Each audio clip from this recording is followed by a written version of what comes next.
budget of the state's Arts Council. And that's money that then ends up in all 100 counties because it gives money to the state arts councils, the county arts, and they are able to give grants to individual artists.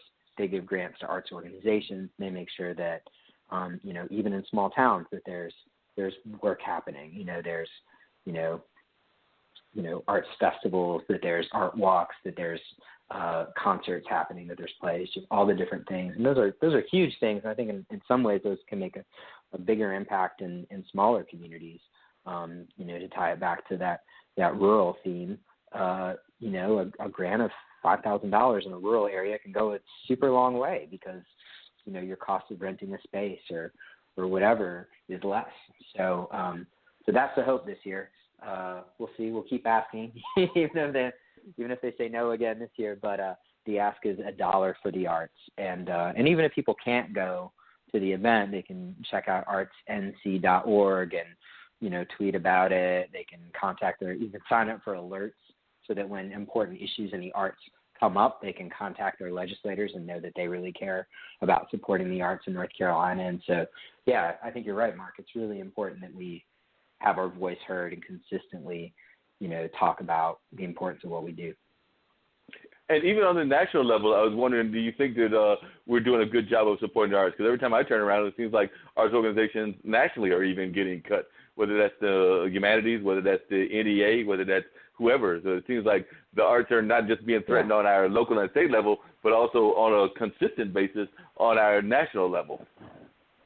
Yeah, I think it's a little more. So both years of the current administration, they've proposed eliminating the NEA, but Congress has ignored that. And they've actually given kind of modest increases to the NEA over the last few years. So it's not now in some states it's been bad, and in other states it's been good. It's really kind of a mixed picture. And I'm not necessarily I know little bits and pieces, but I'm not knowledgeable about a whole lot about what's happening on a state-by-state basis.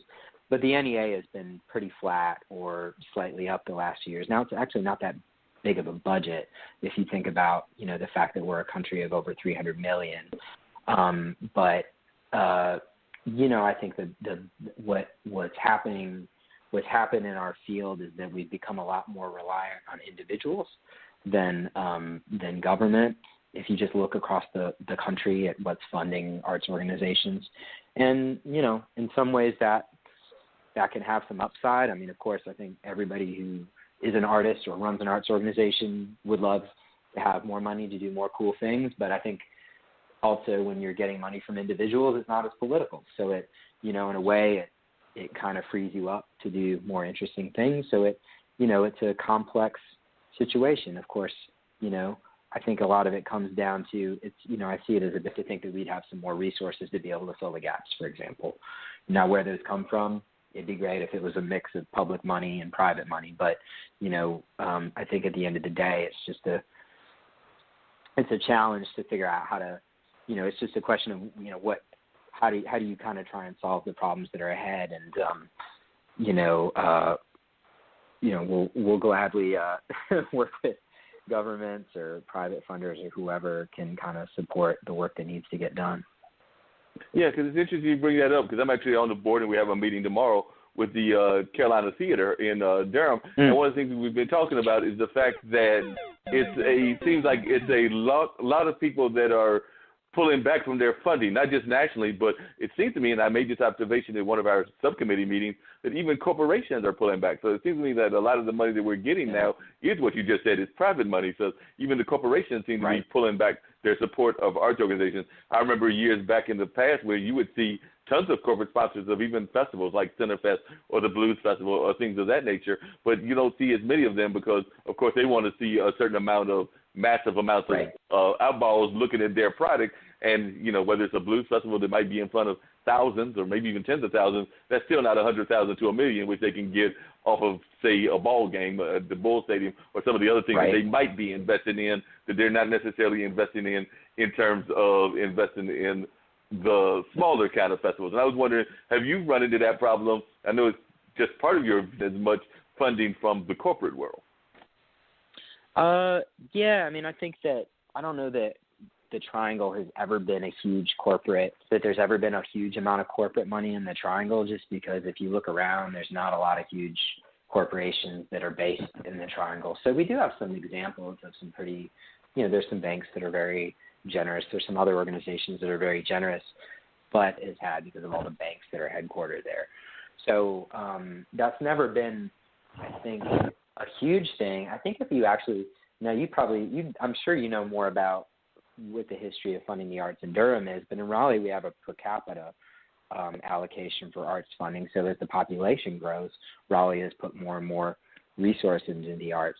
Cary, for example, has built some really nice facilities, and they've continued to invest in the arts. So they built Coca Booth, and then the Cary Arts Center, and then the Cary Theater in the last 2 years. So I think that it's a kind of mixed bag. I think a lot of local governments have invested more, and that's maybe filled in the gap. And then looking nationally, I think you're right that probably nationally, I think I've seen numbers in from Theater Communications Group that corporate giving has been down or at least flat, but I know that individual giving has been up because, organizations that do a really good job, they can just go to somebody and say, hey, we really need to put on this event. We really need to take this program into the schools. And if you make that really compelling case and somebody can write you a check, then they'll do it, And so I think it's just been a lot of ways a shift towards certain kinds of giving over the last few years. And I think that'll probably continue because I think you're right, Mark. If a corporation is looking at how to spend a certain amount of money, well, you can spend that on mass media. You could spend that on online advertising.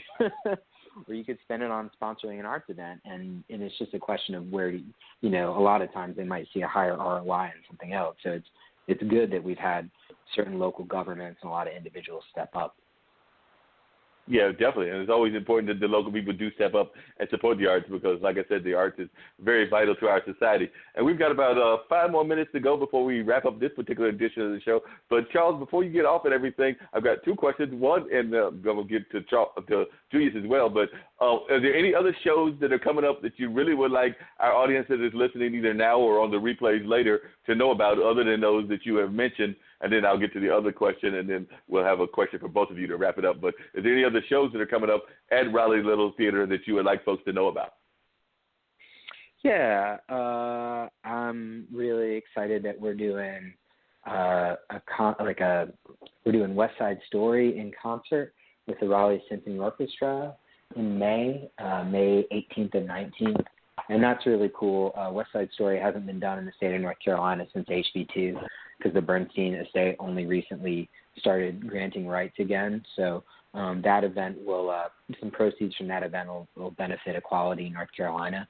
So that's a thing that we're pretty excited about. And I think just, to hear that kind of music outdoors, with a live orchestra is a thing that you don't get to see.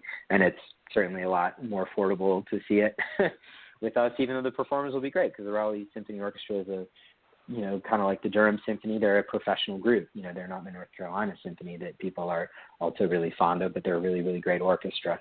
So yeah, that's coming up on May 18th and 19th.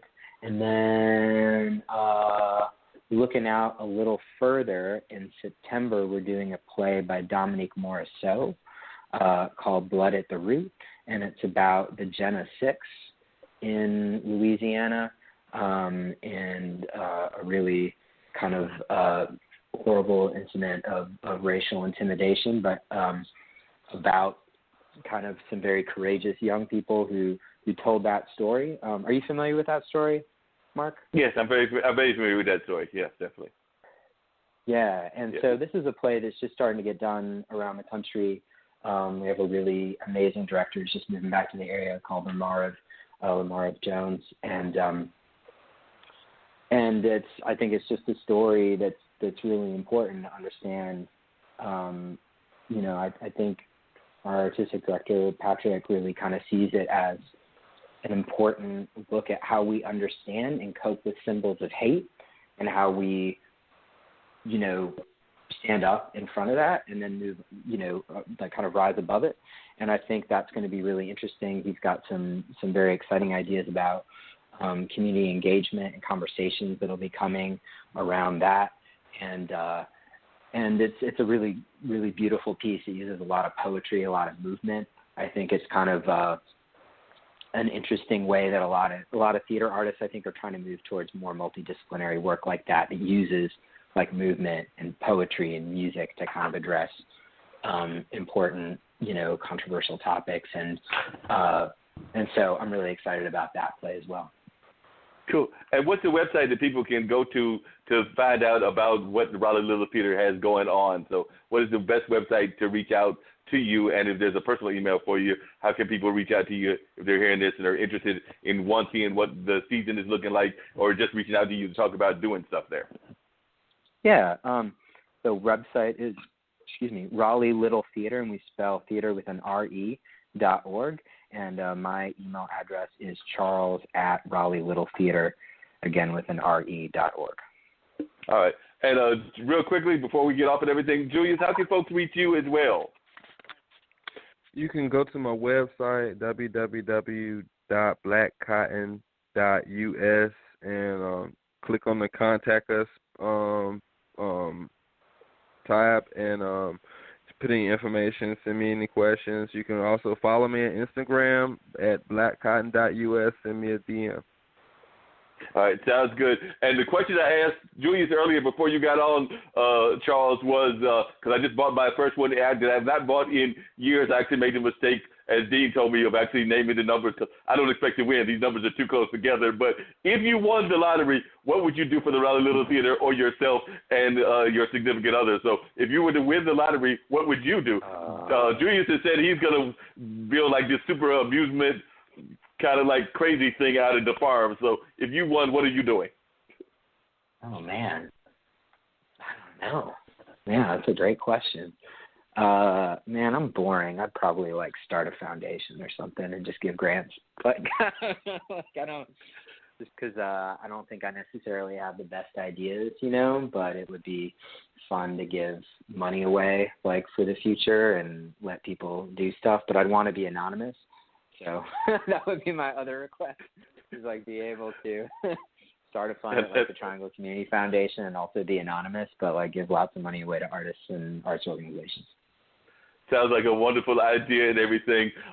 Dean, we're getting ready to wrap everything up. It looks like we're about at the 9 o'clock hour. Next week, I've got some people that I'm trying to get in touch with because, tax season is upon us, and even arts organizations have to deal with that. So I'm trying to find some people to talk about that lovely thing called taxes, since April 15th is around the corner for those that have not filed. So trying to find some folks to talk about that. And then we've got some other exciting folks both in the activism world and out of the entrepreneurial world that will be coming on the show on the 8th and beyond. Because I know on the 8th we've got actually some young ladies that will be coming on talking about how they are publishing books to encourage our African-American youth to read, but also giving more positive images, both to African-American youth and African Muslim youth, because they are actually, I think, from the Muslim background. And I'm trying to get Medina, who has written a book about Baba Chuck, on that show as well, and some maybe a return of Katina Rankin, who has written some children's books in addition to some of the other things that she has done. So we've got some more amazing guests, and I'm glad that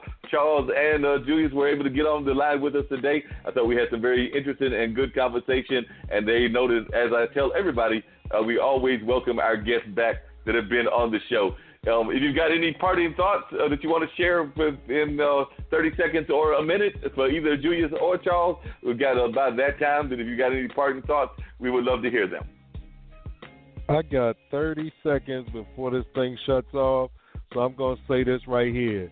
As I always say, before you walk out your front door, it's showtime and the world is your stage. Just make sure that people are not watching the rehearsal. With that being said, catch the replay tomorrow on the Skyhawk Radio Network, 2 o'clock p.m. It's Dean Geronimo. Have a great week.